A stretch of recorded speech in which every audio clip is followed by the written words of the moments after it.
A decade on, and much has changed since the death of the man whose mausoleum is inside this former military academy.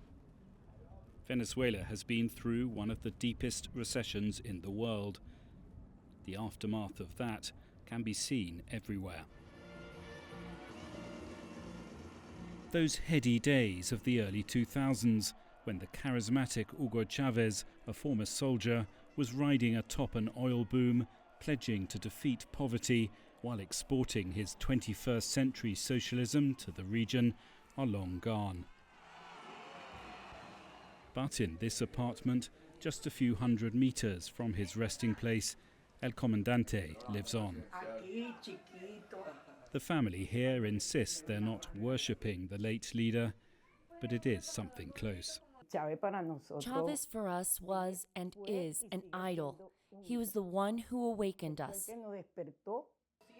Memories of his death at 58 from cancer are still raw. It still hurts. I am sorry.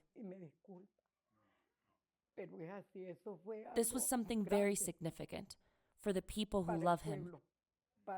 Because I think all us Chavistas react like I do when we relive that terrible day.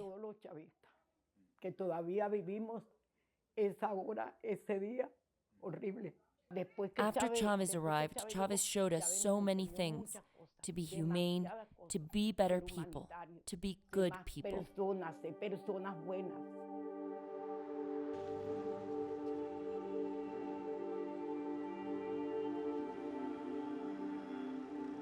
This city used to be full of images of the late president.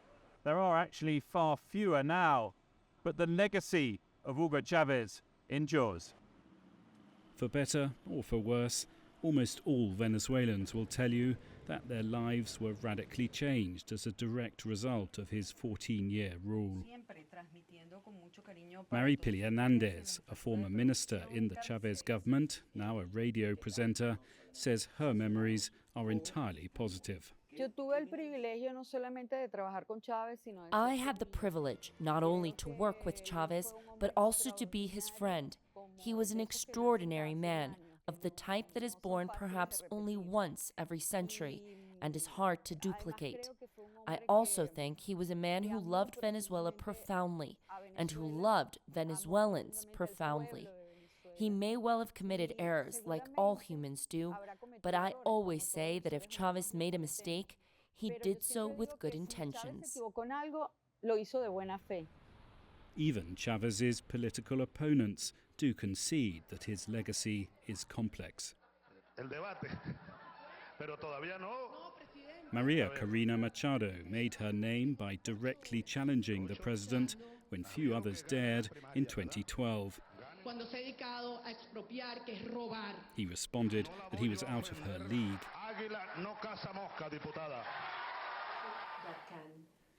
Machado is now leading the race to be the opposition candidate for presidential elections in 2024, pledging to undo most of Chávez's policies and unseat his chosen successor, President Nicolás Maduro. Do you think there's anything that Chávez did that was good, that you could that you know shouldn't be thrown away? Absolutely. On the first hand, I think many of us, a lot of people in my generation would have been involved in politics. But on the other hand, I think he did, at least in his narrative, empowered citizen participation. So the man who many remember as ultimately a divisive figure did unite Venezuelans on one important issue. He made them realize that politics really does matter. Stephen Gibbs, CGTN, Caracas.